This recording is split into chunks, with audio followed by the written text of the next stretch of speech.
నమస్తే, నేను మీ జర్నలిస్ట్ రవిచంద్ర. ఆంధ్రప్రదేశ్ మాజీ ముఖ్యమంత్రి వైఎస్ఆర్సీపీ అధినేత జగన్మోహన్ రెడ్డి గారు 3 రోజుల పర్యటన కోసం పులివెందులకు వచ్చారు. అయితే ఈ పర్యటనలో ముఖ్యంగా చూసుకుంటే అటు వైఎస్ రాజశేఖర్ రెడ్డి గారు ఉన్నప్పటి నుంచి ఆయన కుటుంబం ప్రతి సంవత్సరం కూడా క్రిస్మస్ వేడుకలకు పులివెందులు రావడం, పులివెందుల్లోనే ఉన్నటువంటి ఒక చర్చిలో కార్యక్రమాలు నిర్వహించిన ఆ కార్యక్రమాల్లో వైఎస్ఆర్ కుటుంబం మొత్తం వ్యక్తులందరూ కూడా పాల్గొనడం అనేది ఆనవాయితీగా వస్తుంది.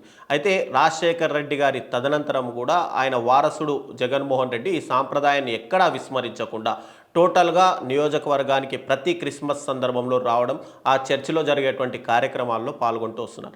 అయితే నిన్న జగన్మోహన్ రెడ్డి గారు అటు బెంగళూరు నుంచి పులివెందులకు రావడం, తర్వాత ప్రజా దర్బారు కార్యక్రమం నిర్వహించడం. ఆయన ముఖ్యంగా జగన్మోహన్ రెడ్డి గారు వస్తున్నారంటే ఒక మాస్ లీడర్గా ఆయనకు ఫాలోయింగ్ ఉంటుంది. ఎక్కడికి వెళ్ళినా కూడా కొన్ని వేల సంఖ్యలో జనాలు ఆయన చుట్టుముడుతారు. నిన్న కూడా ప్రజా దర్బారు కార్యక్రమానికి అటు పులివెందుల నియోజకవర్గంతో పాటు చుట్టుపక్కల ఉన్నటువంటి నియోజకవర్గాల నుంచి కూడా భారీ ఎత్తున యువకులు అటు ఆయనకు వినతి పత్రాలు ఇవ్వడం, కొంతమంది సెల్ఫీలు దిగడానికి రావడంతో అందరూ చుట్టుముట్టగా ఆయన కొంత అస్వస్థతకు గురైనట్టయితే తెలుస్తుంది. అయితే ఈరోజు ఆయన కొన్ని కార్యక్రమాల్లో పాల్గొనాల్సి ఉండగా ఈరోజు సాయంత్రం కూడా ప్రజా దర్బారు కార్యక్రమము నిర్వహించాల్సి ఉంది. అయితే ఈ కార్యక్రమానికి జగన్మోహన్ రెడ్డి గారు అస్వస్థతకు గురవడంతో ఆయనకు కొద్దిగా రెస్ట్ తీసుకోమని డాక్టర్లు సలహా ఇవ్వడం, ఆయన ఈ రెస్టుకు తీసుకోవాల్సిన అవసరం ఉండడంతో ఈరోజు జరగబోయేటువంటి కొన్ని కార్యక్రమాలని అటు పోస్ట్పోన్ చేసుకుంటూ వచ్చారు.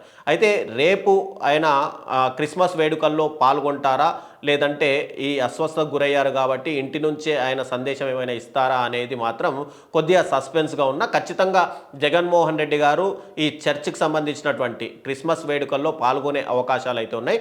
అయితే నిన్న ప్రజా దర్బార్లో చాలామంది నుంచి వినతులు స్వీకరించినటువంటి జగన్మోహన్ రెడ్డి గారు వాళ్ళందరికీ కూడా త్వరలోనే ఈ హామీలను నెరవేర్చే విధంగా కూటమి సర్కారు పైన ఒత్తిడి తేవడం కానీ, కొన్ని తన పరిధిలో ఉన్నటువంటి ఏవైతే హామీలు ఉన్నాయో వాటిని కూడా నెరవేరుస్తాను అని చెప్పి వాళ్ళందరికీ కూడా భరోసా ఇచ్చే ప్రయత్నాలు అయితే చేశారు.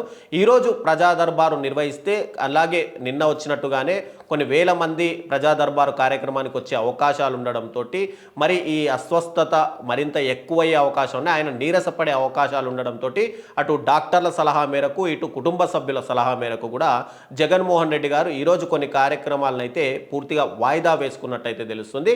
త్వరలోనే జగన్మోహన్ రెడ్డి గారు మళ్ళీ ఈ ఏదైతే అస్వస్థత నుండి బయటికి వచ్చి అటు నియోజకవర్గంలో కూడా కార్యకర్తలతోటి అటు పార్టీకి సంబంధించినటువంటి ముఖ్య నాయకులతో కూడా తరచుగా మాట్లాడే ప్రయత్నాలు చేస్తారని చెప్పి వైఎస్ఆర్సీపీ శ్రేణులు కూడా భావిస్తున్నాయి.